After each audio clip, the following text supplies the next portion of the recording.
नमो हरिहंताणं नमो सिद्धाणं नमो हरियाणं नमो वज्रायाणं नमो लोये सौवसाहुणं हे सौपञ्च नमुकारो सौवपावपणासनो मंगलाणं च सव्येसिं परमं हवै मंगलम् मंगलम भगवान वीरो मंगलम गौतम प्रभु मंगलम स्थूलिभद्रात्या जैन धर्मोस्तु मंगलम अज्ञानतिमिरान्धानां ज्ञानाञ्जनशलाकया नेत्रमुन्मीलितं येन तस्मै श्रीगुरवे नमः।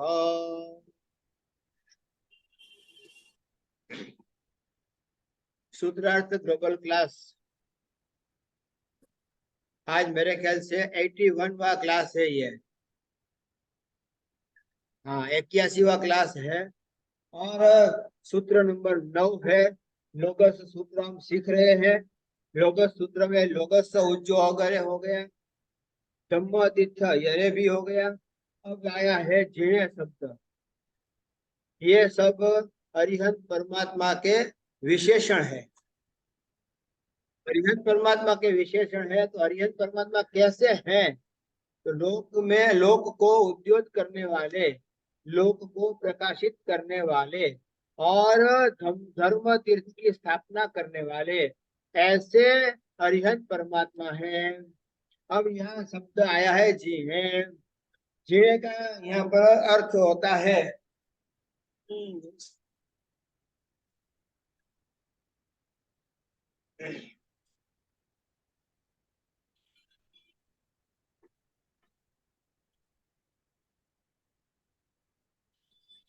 जी जी। जय धातु है जी। जी का मतलब जय है। जय का मतलब विजय प्राप्त करना।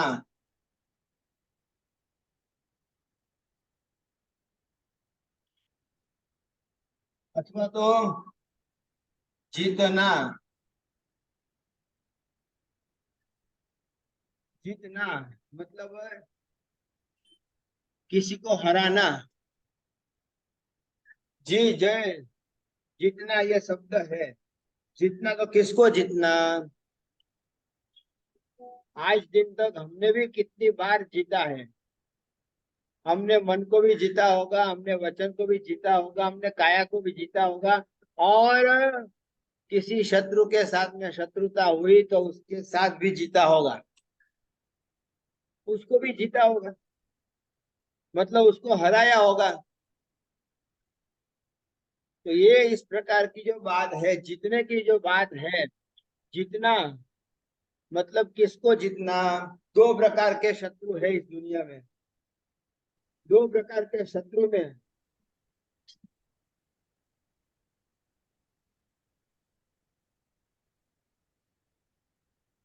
एक तो है बाह्य शत्रु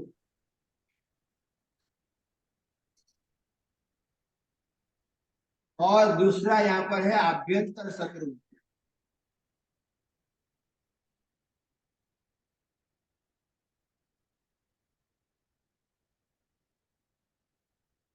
एक बाह्य शत्रु है और एक आभ्यंतर शत्रु है। अनादि अनंत काल से हमने बाह्य शत्रु को जीतने की मेहनत की, परिश्रम किया।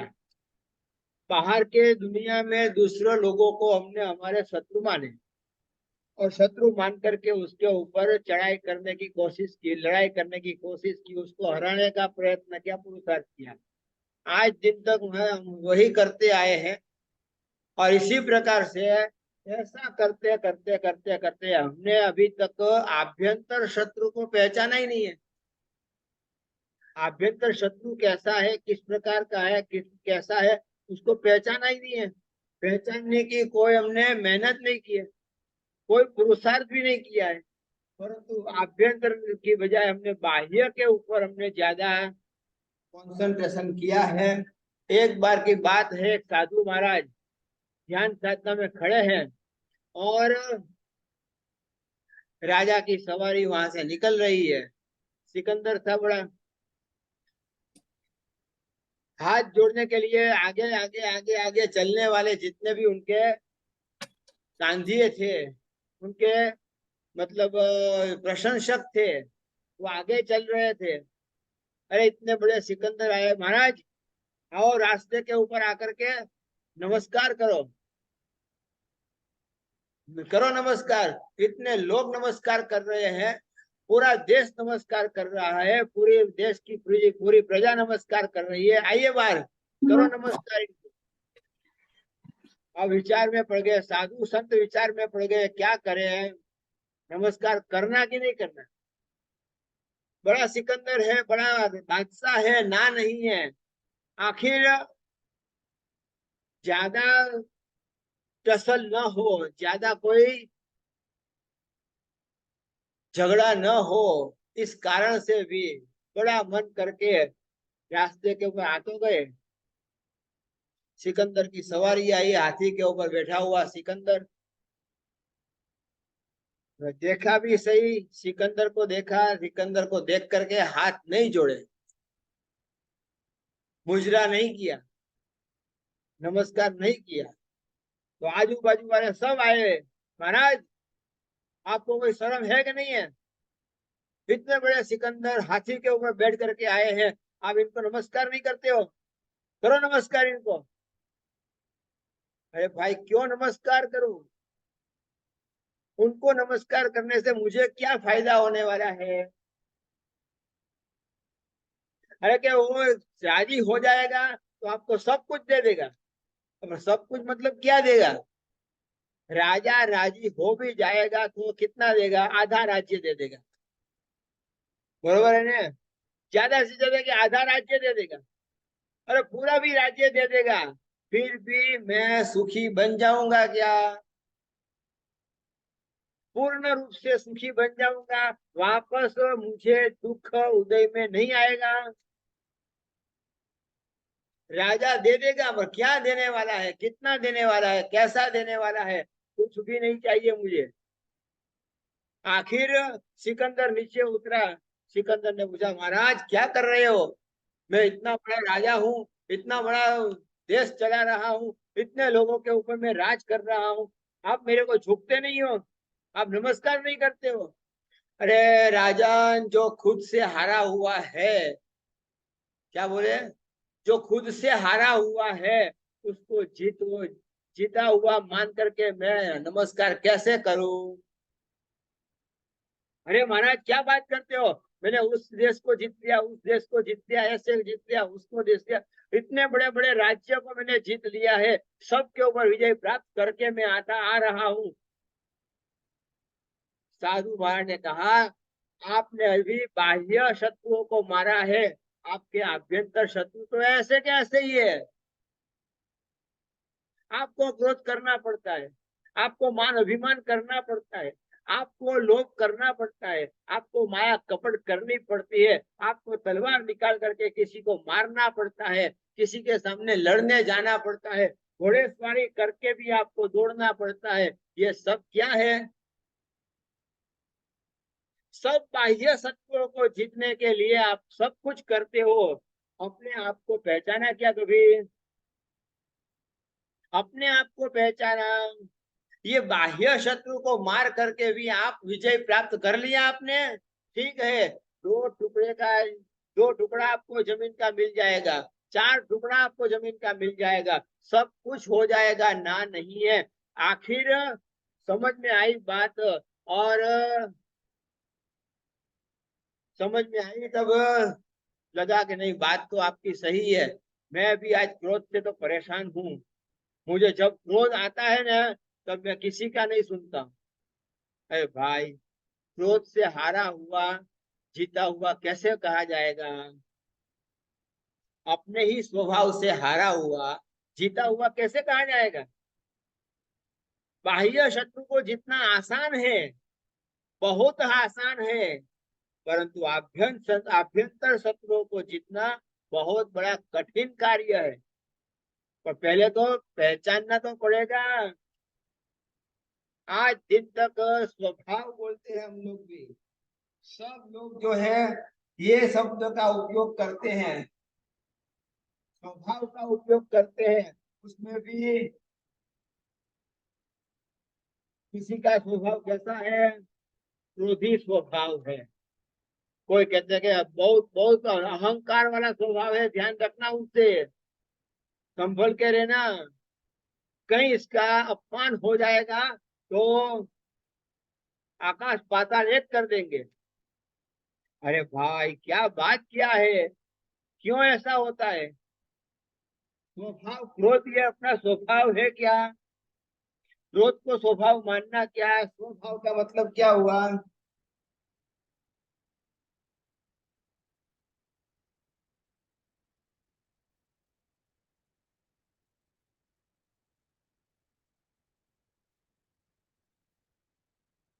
स्वस्य भाव स्वभाव, जो खुद का, अपने स्वयं का जो स्वभाव है उसका नाम स्वभाव बोलते हैं। आत्मा का स्वभाव है क्रोध करना, आत्मा का स्वभाव है मान अभिमान करना, आत्मा का स्वभाव है माया कपट करना। आत्मा का ये स्वभाव नहीं है। ये क्या है?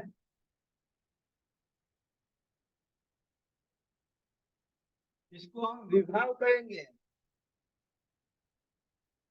स्वभाव नहीं है क्रोध मान माया लोभ, ये स्वभाव नहीं है। राग द्वेष करना ये स्वभाव नहीं है। और कसाई करना ये स्वभाव नहीं है। ये एक्चुअल में है विभाव, विपरीत भाव है। हमारे गुणों से विपरीतता जहाँ आती है वही तो हमारे शत्रु बनते हैं।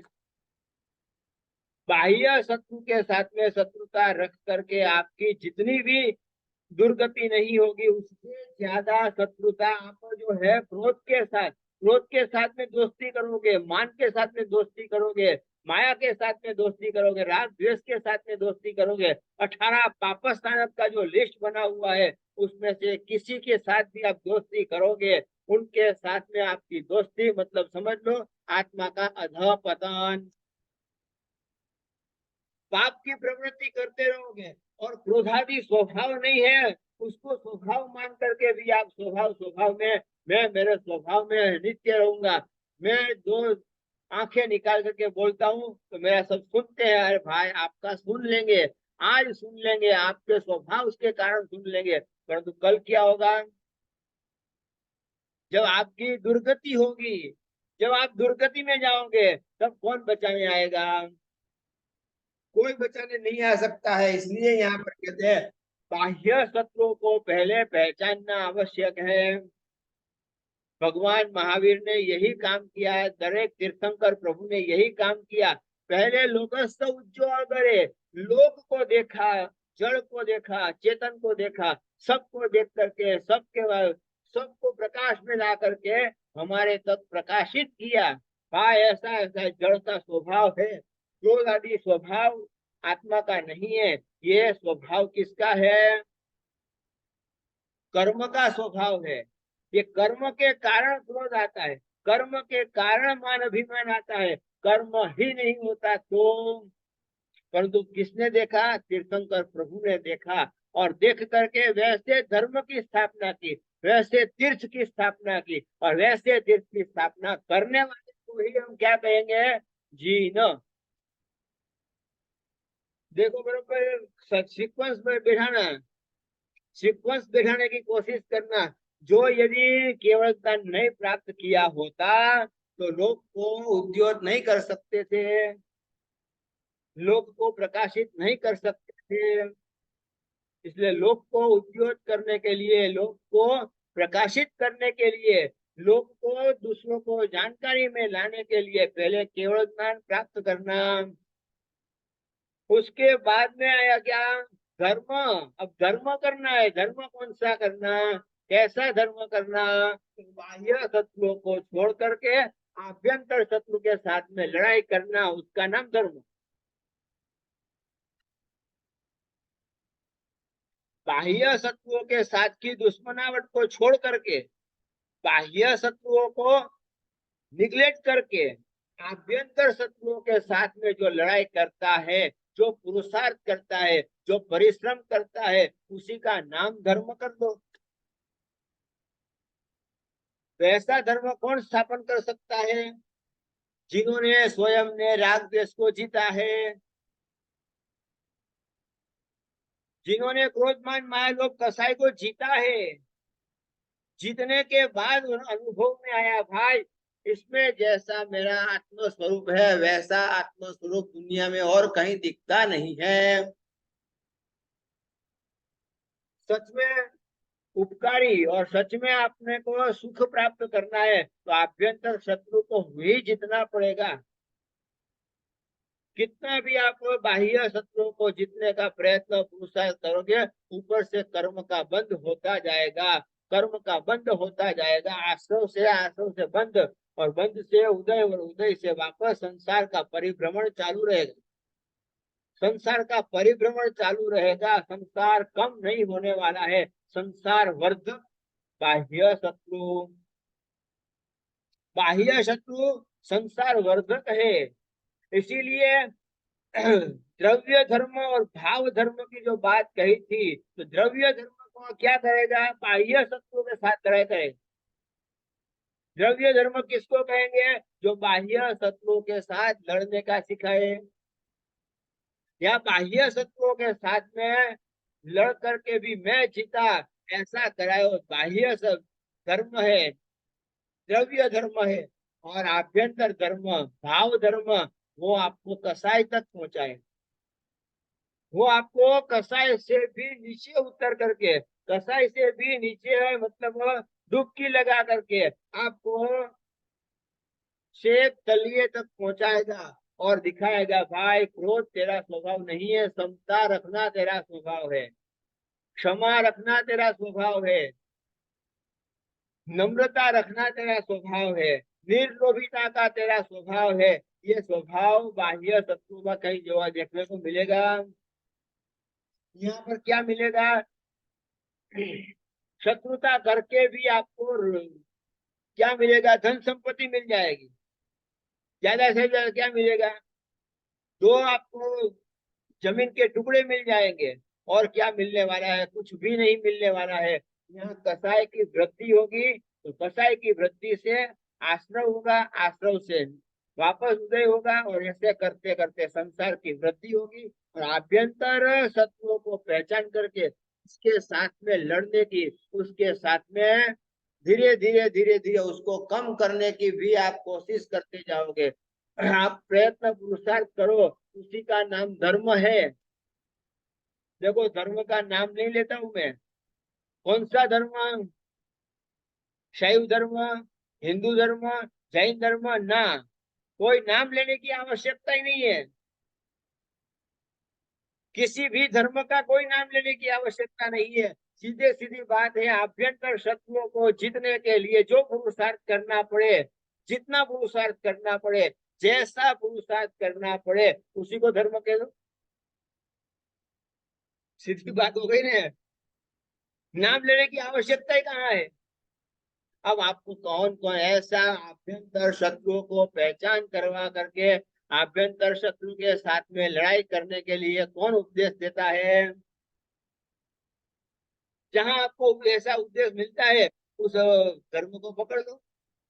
सीधी बात है, हम नहीं कहते कि जैन धर्म करो, हम कहते ही नहीं है कि जैन धर्म करो। आपको जैन धर्म क्यों पसंद आता है, क्योंकि आभ्यंतर शत्रु के साथ में लड़ाई करने की बात करता है, आभ्यंतर शत्रु के ऊपर विजय प्राप्त करने की बात करता है। क्योंकि इनके भगवान भी ऐसे हैं जिन्होंने आभ्यंतर शत्रु के ऊपर विजय प्राप्त कर चुके हैं, जो प्राप्त कर चुके हैं, विजय प्राप्त करके मुक्त हो चुके हैं।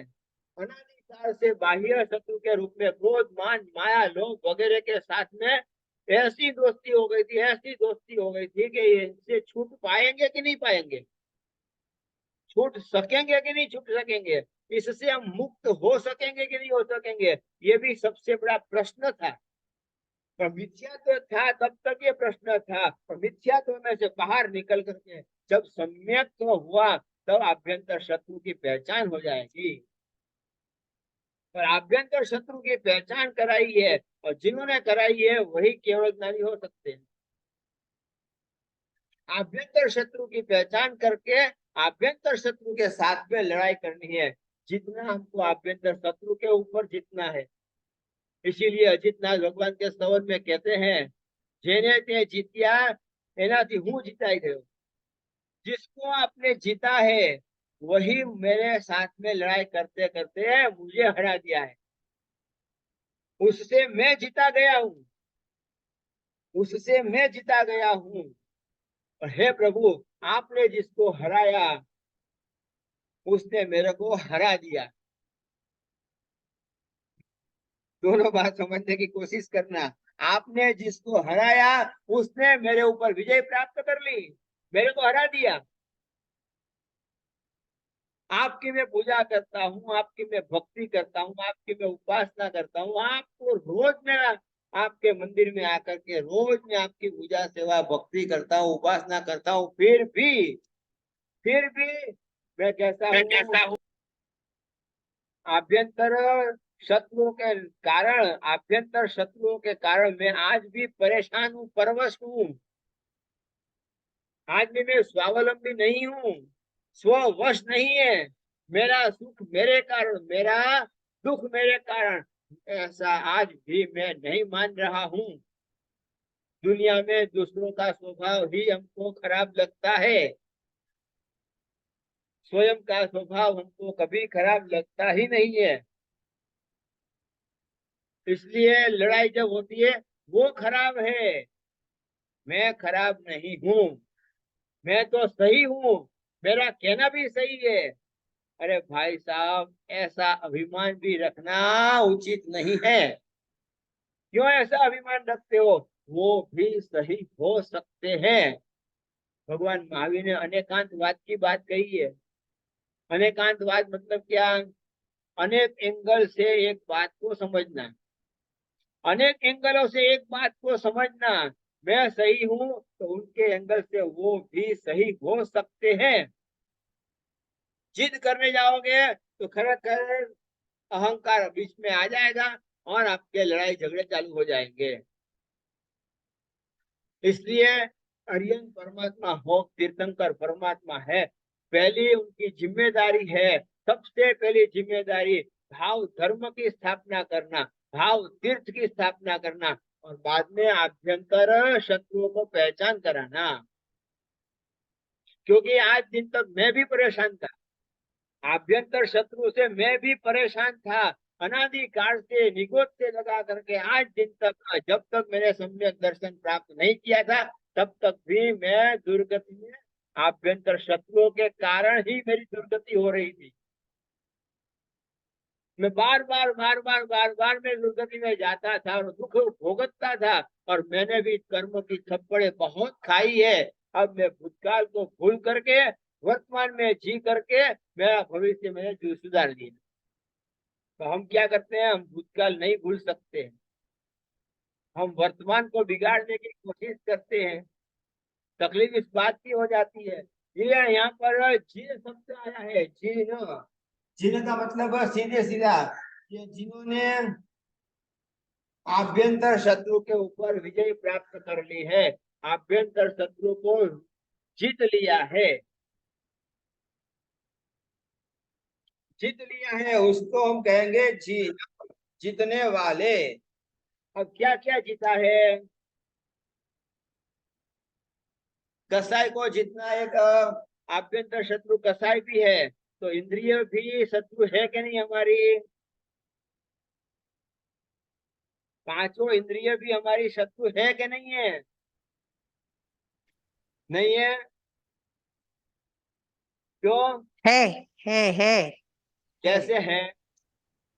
वो विषय का भोग करते हैं, हाँ, वासना। ज्ञान प्राप्ति की बात करनी थी, ज्ञानेन्द्रिया बन करके उसको ज्ञान प्राप्ति की बात करनी थी, उसकी बजाय वो राग द्वेष करा रही है। राग द्वेष करा करके वापस मोहनीय कर्म की वृद्धि करा रही है। तो इंद्रिय से जो सुनना था, समझना था, सीखना था, वो छूट गया। जो रति अरति 15वें पाप स्थानक जो है, पसंद ना पसंद, ये पांचों इंद्रिय का विषय बनता है। कलर पसंद है, नहीं पसंद है, टेस्ट पसंद है, नहीं पसंद है, किसी का शब्द पसंद है, किसी का शब्द पसंद नहीं है, किसी का स्पर्श पसंद है, किसी का स्पर्श पसंद नहीं है। ऐसे हजारों विषय है, विचार कर लो आप। इंद्रिय भी हमको परेशान कर रही है, ये भी हमारे लिए इंद्रिय भी बाह्य शत्रु है, बाह्य शत्रु है। इंद्रिय के द्वारा भी हमने कर्म बांधे के नहीं बांधे। जब कम इंद्रिय थी तब कम कर्म करते थे, और जैसे जैसे इंद्रिय बढ़ती गई वैसे वैसे कर्म बढ़ते गए कि नहीं बढ़ते गए। राग द्वेष बढ़े के कम हुए। इंद्रिय बढ़ी, राग द्वेष बढ़ गया, विषय बढ़ गया, और विषय बढ़ते ही राग द्वेष का आपका क्षेत्र बहुत बड़ा हो गया। मतलब इंद्रियों को भी जीतने वाला आभ्यंतर शत्रु को जीतने वाला कहा जाएगा। इंद्रियों के ऊपर भी कंट्रोल प्राप्त करना पड़ेगा। पंचेंद्रिय संवरणो, याद है कि भूल गए? बहुत दिन हो गए, शायद भूल गए होंगे। नहीं भूले हैं? पंचेंद्रिय संपन्न पांच इंद्रियों के ऊपर कंट्रोल प्राप्त करना जरूरी है कि नहीं है? पहला ही रखा, गुरु महाराज की पहली ही पहचान कराई, पहले ही वहां पर आपको कह दिया, रेड सिग्नल दे दिया। गुरु महाराज किसको कहेंगे? मेरे गुरु कैसे हैं? जो पांचों इंद्रियों के ऊपर कंट्रोल प्राप्त करते हैं। क्यों कंट्रोल क्यों प्राप्त करना जरूरी है?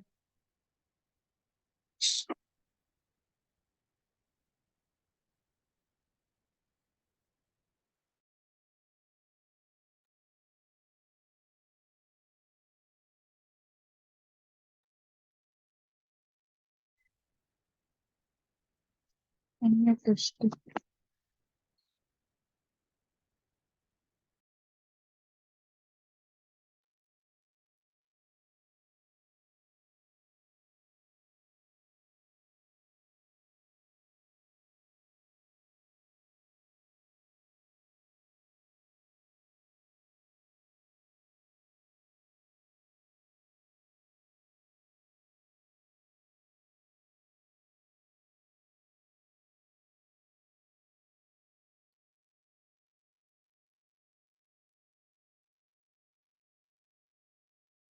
हाँ, तो ये समझने की कोशिश करो कि भाई इस प्रकार से आभ्यंतर शत्रु और बाह्य शत्रु की बात करते थे, तो इंद्रिय भी हमारे लिए शत्रु है कि मित्र है?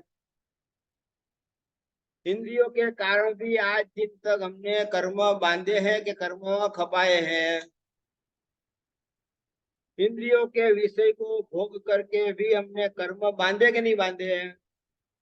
अनादिकाल से इंद्रिय जैसे जैसे बढ़ती जाती है वैसे वैसे हमारे कर्म बंध की प्रवृत्ति भी बढ़ती है, कर्म क्षय की प्रवृत्ति बढ़ती नहीं है। तो इंद्रिय भी हमारे लिए एक शत्रु का काम करती है। हाँ, जब ज्ञान ला करके, आपको ज्ञान ला करके व्यवस्थित आपको ज्ञान में मस्त करे और ज्ञानेन्द्रिया बन करके रहे, तब तक तो ठीक है। और ज्ञानेन्द्रिया बन करके भी मोहनीय कर्मों को बढ़ाने की काम करती है, राग द्वेष की वृद्धि में काम करती है, तब जाकर के इंद्रियों के कारण भी हमारी दुर्गति होती है कि नहीं? इंद्रियों के कारण भी हम दुर्गति में गए हैं, हजारों बार गए हैं। तो इंद्रियों के सुख भोगने में भी हमको आसक्ति होती है कि नहीं होती है? कसाई को जीतना तो एक है ही, पर साथ साथ में इंद्रियों को जीतना भी जरूरी है। और जितेंद्रिय, जितेंद्रिय का मतलब क्या है? इंद्रियों को जिसने जीत लिया है उनको हम जितेंद्रिय कहेंगे। तो जितेंद्रिय भी बनना बहुत आवश्यक है, क्योंकि इंद्रियों से भी हमको परेशानी होती है। और इसी प्रकार से कहते हैं भाई परिसह, साधु जीवन ले लिया, और साधु जीवन लेने के बाद परिसह आएंगे कि नहीं आएंगे? साधु जीवन में परिसह आने वाले हैं, स्वाभाविक रूप से परिसह आने वाले हैं। हाँ, बड़े बड़े शहरों के अंदर हमारा चातुर्मास होता है, तब हम समझते हैं कि भाई हमको लड्डू पेड़े अच्छे मिल रहे हैं, बहुत अच्छी बात है। और ये देख करके कोई दीक्षा ले भी ले, और एक दिन ऐसा भी हो कि जंगल में रहना पड़े और वहां पर न तो आपको सोने के लिए संथारा मिले, न आपको तकिया मिले, न आपको कुछ भी मिले, और गोछड़ी पानी भी न मिले, ऐसी परिस्थिति में आपके वैराग्य की परीक्षा हो जाएगी। भूख भी लगेगी, प्यास भी लगेगी, धूप भी लगेगी, ठंड भी लगेगी, सब कुछ लगेगा। ये तो कितने 22 प्रकार के परिसह है। कितने परिसह है? 22 प्रकार के परिसह है, विचार कर लो। और कोई आपका आपका स्वागत करेंगे, अब क्या होगा? आपकी आपका स्वागत किया मतलब बैंड बाजे लाए, आपके सामने कोई नाचे या आपको उठा करके नाचे, आपकी मान अभिमान की मात्रा बढ़ेगी कि कम होगी? साधु साध्वी की बात कर रहा हूं मैं। तो साधु साध्वी को भी परिसह को भी जीतना जरूरी है। परिसह को जीतने वाले को भी जिन कह सकते हैं। इंद्रियों को जीतने वाले को भी जिन कह सकते हैं। जीतना है ना, अर्थ क्या किया है? जीतना। किसको जीतना? इंद्रियों को जीतो, वो भी जीन। परिसह को जीते, वो भी जीन। अब परिसह में 22 प्रकार के परिसह है, विचार कर लो आप। 22 प्रकार के परिसह में कोई ऐसा अनुकूल परिसह भी है और कोई प्रतिकूल परिसह भी है। अनुकूलता के अंदर हमारा मान सम्मान बढ़ाने वाले बड़े बड़े आयोजन करना, ये अनुकूल परिसह है। जब चातुर्मास प्रवेश होता है तब भक्तों की लाइन लगती है और भक्त आकर के मान सम्मान बढ़ाता है, तब अंदर से ये सोचना, ये भाई ये तेरा बहुमान नहीं है, ये महावीर के वेश का बहुमान है। ये महावीर के वेश की महत्ता है कि जिसके कारण तुझे इतना सम्मान मिल रहा है। महावीर का वेश नहीं पहना था तब तेरी क्या हालत थी, और महावीर का वेश परिवर्तन करने के बाद तेरी हालत बदल गई। सीधी बात है कि नहीं?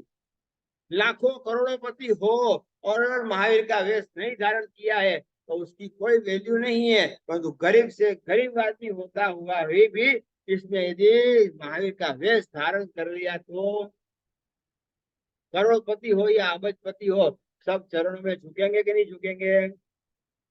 स्वाभाविक रूप से झुकेंगे। मतलब एक बात निश्चित है कि परिसह सहन करना ये साधु का सबसे बड़ा पहला कर्तव्य है। तो साधु पहले परिसह को जीतने का पुरुषार्थ करे।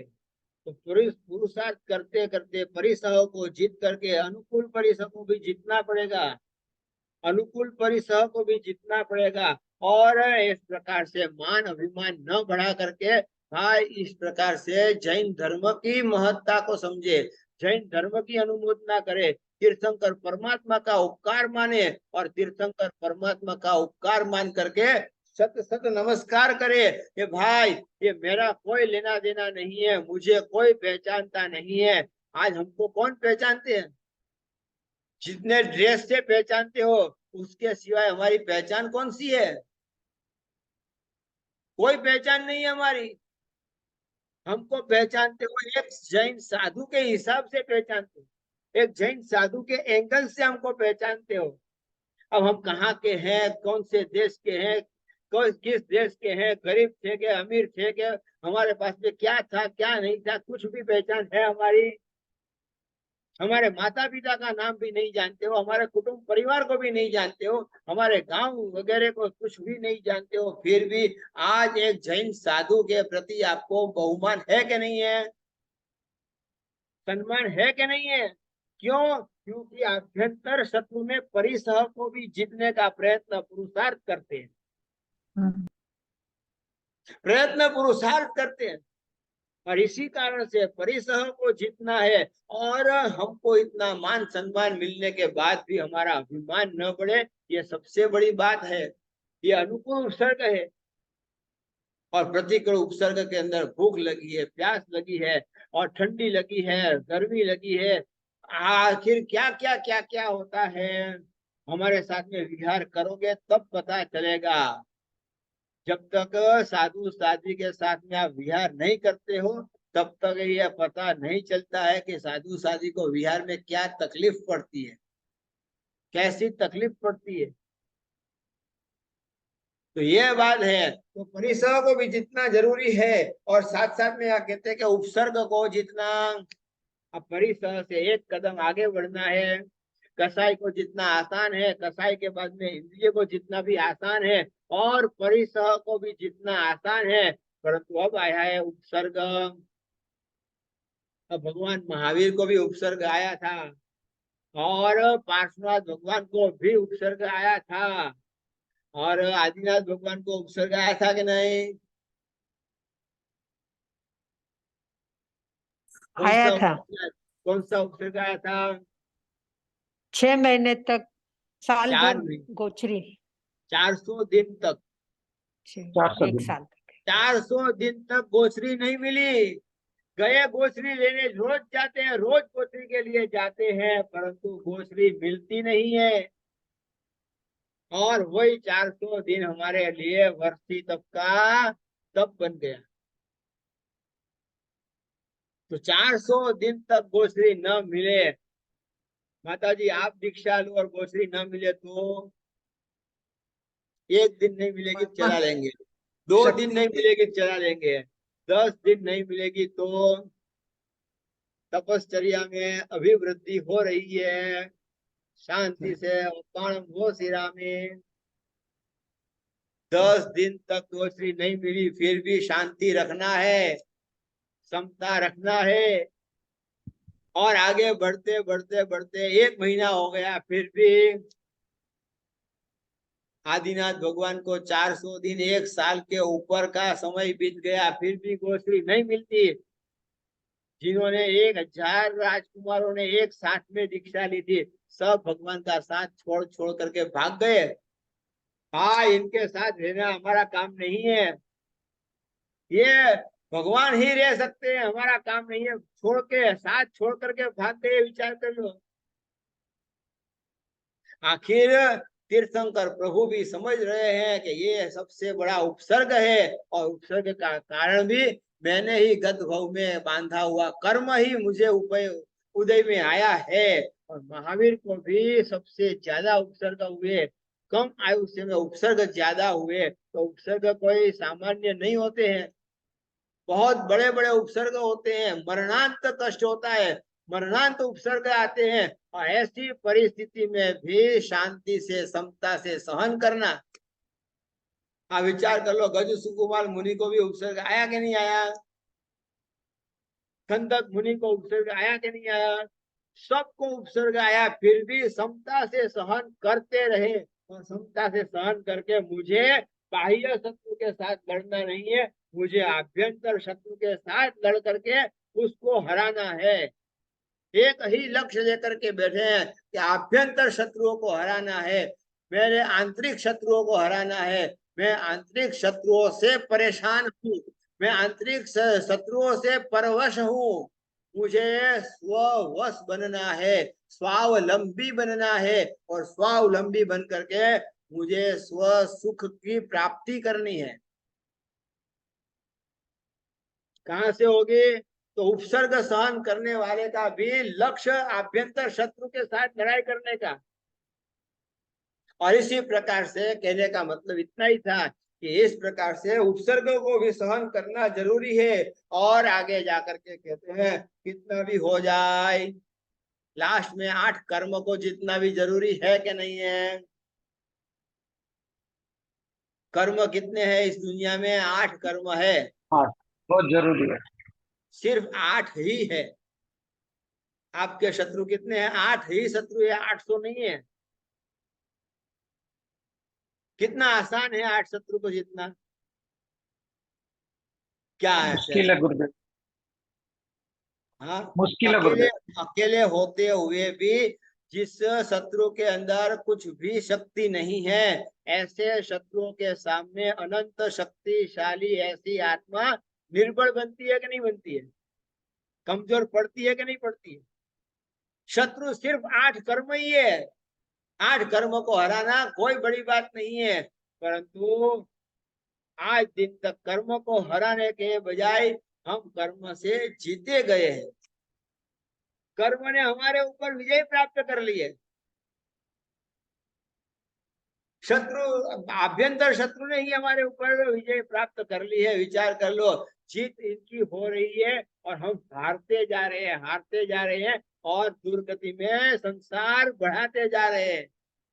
इसीलिए भगवान ने पहले केवल ज्ञान प्राप्त करके पहले लोक का स्वरूप देखा, जाना और वैसे ही प्रकाशित किया, और वैसे ही प्रकाशित करके धर्म की स्थापना की। अब धर्म कौन सा करना? आभ्यंतर शत्रु के साथ लड़ाई करने का, आभ्यंतर शत्रु के साथ जीतने का, और ऐसा धर्म स्थापन करो, ऐसा धर्म स्थापन करो, ऐसा धर्म स्थापन करो, बाह्य शत्रु को छोड़ करके आभ्यंतर शत्रु के साथ लड़ाई करके भी वो आगे निकल सकते।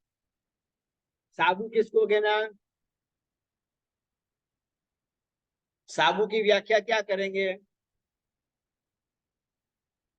कौन सा साबु अच्छा, कौन सा साबु सही? क्यों बोलते जो नहीं है दाग कोई? मिटाए, जो हाँ, दाग मैल मिटाए, जो दाग और मैल मिटाए। निकाले, दाग और मैल को निकाले, बरोबर है। जो आपको काम किया है, दाग और मैल और जो गंदे कपड़े हुए हैं उसको साफ करना है, इतना ही तो आपका ध्येय है कि नहीं है? जी सर। अब आप कहो नहीं हम तो निरमा ही लाएंगे, नहीं हम तो विल ही लाएंगे, नहीं हम तो ऋण ही लाएंगे, ना हम तो ये लाएंगे। अरे नाम से क्या लेना देना है? कंपनी से क्या लेना देना है? न कंपनी के साथ लेना देना है, न नाम के साथ लेना देना है। आपका ध्येय क्या है? जो गंदा कपड़ा हुआ है उसको साफ करना है, बरोबर है। जो आत्मा कर्मों से भरी हुई है, जो आत्मा कर्मों से भरी हुई है और कर्म के कारण आत्मा की दुर्गति हो रही है, और ऐसी स्थिति में कर्म लगे हुए हैं, और कर्म लगे लगे लगे तो कितने काल से कर्म लगा हुआ है? जिस दिन से इस संसार में आत्मा है तब से कर्म है, कि कर्म है उस दिन से आत्मा इस संसार में है।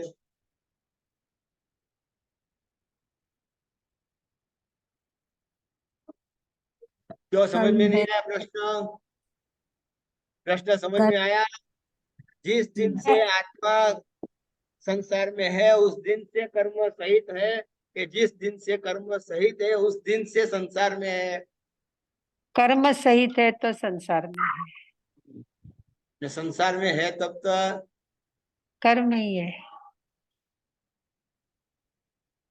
संसार और कर्म का संबंध अनादि अनंत कालीन है। आत्मा जब तक संसार में है तब तक कर्म सहित ही रहेगी, और कर्म सहित रहेगी तब तक संसार में ही रहेगी। तो कर्म हमारे लिए शत्रु हुए क्या नहीं हुए? संसार में भटकाने वाला कौन? चारे गतियों में परिभ्रमण कराने वाला कौन? कर्म कर्म कर्म। स्वाभाविक हो गया। तो कर्म भी हमारे लिए शत्रु हुए कि नहीं? आभ्यंतर शत्रु है, उसको भी पहचानना पड़ेगा। उसके ऊपर भी हमको विजय प्राप्त करनी ही पड़ेगी। बिना विजय प्राप्त किए हम एक कदम भी आगे नहीं बढ़ पाएंगे। चाहे मिथ्यात्व के पहले गुण स्थानक पे हो तो वहां से भी आपको झंप लगा करके चौथे गुण स्थानक पर आना है, तो मिथ्यात्व को छोड़ना पड़ेगा, सम्यक मोहनीय को छोड़ना पड़ेगा, मिथ्यात्व मोहनीय को छोड़ना पड़ेगा, मिश्र मोहनीय को छोड़ना पड़ेगा, और अनंतानुबंधी क्रोध मान माया लोभ ये सब सप्तक को छोड़ करके उस सप्तक को हरा करके उस सप्तक का क्षय करके बाद में आप क्षय या क्षयोपशम दोनों कर सकते हैं। क्षयोपशमिक भी होता है और क्षय भी होता है, और इसी प्रकार से आपको चौथे गुण स्थानक पर पहुंचना ही पड़ेगा। जब तक ये अंदर पड़ा हुआ है, इसके बीज पड़े हुए हैं, तब तक आप शांति से सो नहीं सकते हो। मतलब सम्यक दर्शन प्राप्त करना यही सबसे बड़ा हमारा लक्ष्य होना चाहिए। हम लोगस क्यों सीख रहे हैं? लोगस सीखने का सबसे बड़ा कारण क्या है, हेतु क्या है? क्योंकि अरिहंत परमात्मा की सही स्वरूप में हमको पहचान कराने वाला लोगस सूत्र है। दुनिया में कहीं पर भी जाओगे ऐसे विशेषण आपको देखने को नहीं मिलेगा। कहीं पर भी आपको ये विशेषण कहीं देखने को मिलता है क्या?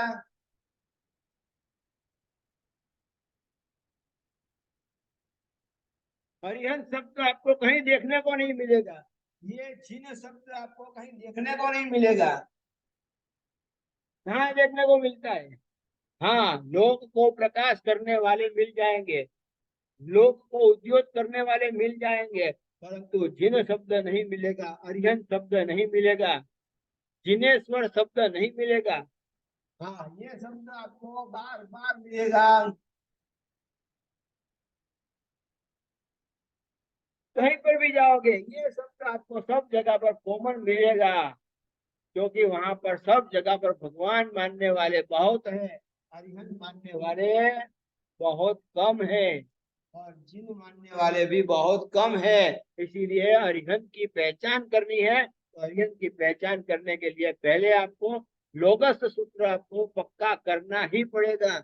लोगस सूत्र पहले सीखना ही पड़ेगा। बिना लोगस सूत्र सीखे हम अरिहंत की पहचान नहीं कर सकते हैं। और नमो अरिहंताणम हजारों बार नहीं लाखों बार बोलेंगे, परंतु आखिर तोता राम राम राम राम बोलता है, राम राम बोलता है। तोता को पूछा राम कौन थे, तो मुझे क्या मालूम। अरे, राम को पहचानता नहीं है फिर भी राम राम करता है, तो कहा मेरे को सिखाया है वैसे मैं करता हूँ, मैं बोलता हूँ। अरे भाई, तोता रटन नहीं चलने वाला है। नमो अरिहंताम, नमो अरिहंताम भाई, नमो अरिहंताम के ऊपर, अरिहंत शब्द के ऊपर, अरिहंत के लिए आपको विशेषण दिया जाए, आपको निबंध दिया जाए, तो आप 10 पाना लिख सको। फक्त अरिहंत की पहचान के लिए 10 पाना लिख सको, तो आपको लोगस सूत्र लिख दो, बरोबर व्यवस्थित आप 10 पाना नहीं, 15 पाना नहीं, 20 पाना लिख सको। और हमारे गुरुदेव ऐसे हैं कि जिन्होंने 2000 पेज लिखे हैं। 2, 5, 10 पेज की बात नहीं कर रहा हूँ, 2000 पेज की पूरे 7 भाग के अंदर गुरु महाराज ने पुस्तक लिखी है। कोई हिस्टोरिकल नहीं, कोई स्टोरी नहीं, कोई वार्ता नहीं, कोई कहानी नहीं, कुछ भी नहीं, टुचके नहीं। लोगस गिना और उनको ऐसा चमत्कार हो गया, लोगस का पाठ किया उनको ऐसा हो गया, उनको वैसा, ना कोई बात नहीं। एक एक एक एक एक एक शब्द को वहां पर तोड़ा है, तोड़ करके उसकी व्याख्या की है, और व्याख्या करते करते चिंतन मनन के साथ में उन्होंने 2000 पेज लिखे। लोगस सूत्र के ऊपर उन्होंने ध्यान के प्रयोग कम से कम 75 ध्यान के प्रयोग लिखे हैं। सामान्य लोगस नहीं है, लोगस शाश्वत सूत्र है। फक्त 20 वाली जो तीन तीन जो गाथा है, उस गाथा में ही परिवर्तन आता है, बाकी ऊपर की 4 गाथा सही रूप में एक सरीखी रहती है। क्योंकि भरत क्षेत्र में तीर्थंकर होंगे तो भी इसी प्रकार से होंगे। लोगस तो ऊंचो अगर धम्मतीर्थ जिन्हें अरिहंत कितम 24 पीके हुई, ऐरावत क्षेत्र में भी होंगे तो वैसे ही तीर्थंकर होंगे। तीर्थंकर के स्वरूप में कहीं परिवर्तन नहीं आता है, सिर्फ तीर्थंकर का नाम बदलते हैं, बाकी और कहीं परिवर्तन नहीं आता है। इसलिए लोगस शाश्वत तीर्थ, शाश्वत सूत्र है। नाम बदलते जाते, नाम बदलते जाते, जैसे 24 बदलती है, नाम बदल गए, बाकी मतलब इसी प्रकार से अरिहंत परमात्मा को पहचानने के लिए लोगस पहचानना बहुत आवश्यक है। तो लोगस अरिहंत परमात्मा के लिए लोगस उच्च अगर एक विशेषण हो गया, धम्म दूसरा, तीर्थ तीसरा, और जिने ये चौथा विशेषण हो गया। 4 विशेषण की बात हमने की। अब अरिहंत कितने सम 24 केवली इतना बाकी है। अभी आधी गाथा हुई है और आधी गाथा अभी बाकी है, और ऐसे कहने जाओगे तो 7 गाथा में से आधी गाथा हुई है, 6.5 गाथा बाकी है। अब ज्यादा बड़े महाराज के जितना तो मैं लंबा नहीं करूंगा, तो जितना हो सके उतना लंबा करने की कोशिश तो करता ही रहूंगा। तो डिटेल से समझना है तो वहां तक तो पहुंचना तो पड़ेगा ही पड़ेगा। अरिहंत को पहचानना पड़ेगा, आभ्यंतर शत्रुओं को पहचानना पड़ेगा, बाह्य शत्रुओं को पहचानना पड़ेगा, और इसी प्रकार से उसके ऊपर विजय प्राप्त करके हमको प्रगति के पथ पर आगे बढ़ना है। आज जिनका यहाँ पर पूरा करता हूँ। अब आगे जो है अरिहंत के तैसम ये शब्द ले लेंगे, पद ले लेंगे, और पद के ऊपर आगे का सोमवार के दिन वापस इसके ऊपर विवेचन करेंगे। अब इसके अंदर किसी को